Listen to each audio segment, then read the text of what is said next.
critically acclaimed original programming on cable, the whole "is TV better than movies" debate, all of this was in the future.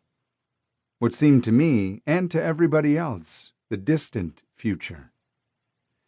Most of the predictions we would run were in the form of sound bites solicited in phone interviews. J.G. Ballard. I look forward to the day when specialty video producers, the equivalent of Sun Records and the like in the music business 20, 30 years ago, and the equivalent of small publishers in the book trade, really can begin to reach out to the public. Paula Abdul. The big movie musical will return to prominence in this decade as recording artists take the video music concept one step further. But for the keynote address, so to speak, I thought Martin Scorsese would be ideal. The filmmaker was also a well-known film lover, passionately concerned with film preservation, and a great proponent of home video as a medium, however initially imperfect, for movie appreciation. So I got the number for his office and called. I was greeted by Julia Judge, his assistant at the time. I laid out what we wanted to do, and I also stipulated that if Scorsese had neither the time nor inclination to sit down and write such a piece himself, I would be delighted to come up to the office, interview him, and construct a as-told-to piece. Either way, I said, we would pay Scorsese $3,000 for a 1,000-word article. $3,000? Judge responded, sounding impressed.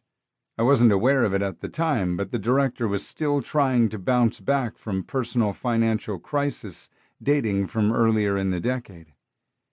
His cinematic output continued, but the fieriness that distinguished his prior pictures frequently took a different and sometimes less volatile form.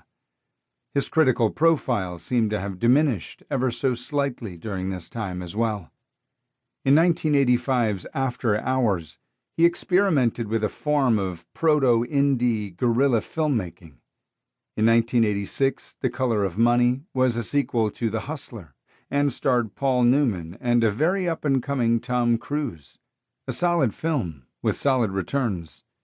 He worked for his old friend Steven Spielberg, directing an episode of the later's attempt to revive the Twilight Zone television series. He was sought out by megastar and future king of pop Michael Jackson to make a music video. He contributed to the anthology film New York Stories with fellow graying eminences Francis Coppola and Woody Allen. Scorsese was the youngest of the three. And he was also able to achieve, finally, his passion project for many years, an adaptation of Nicholas Kazantzakis' novel The Last Temptation of Christ, which attracted the wrong kind of controversy at the wrong time. Controversy of the sort, one would think, to make Scorsese look like a troublemaker in the eyes of the studio heads. To make matters worse, the controversy did not translate into box office success by any metric. I can't say that Scorsese was feeling as if he was standing on shaky ground when I came along with the video review offer. But I'll always remember being struck by the enthusiasm with which my offer was accepted. Another well-known writer I was pursuing for the project was demanding $5 a word and a free video camcorder, neither of which Video Review was willing, finally, to cough up for him. Judge soon got back to me, taking up the offer, and stipulating that Scorsese would indeed be too busy to sit down and write it himself. Often when the director has a magazine article or op-ed piece with his byline attached, he's done it with the assist of a writer. For many years, the critic and director Kent Jones, who also worked for a period as Scorsese's video archivist, filled that role. We set a date for the third week of December.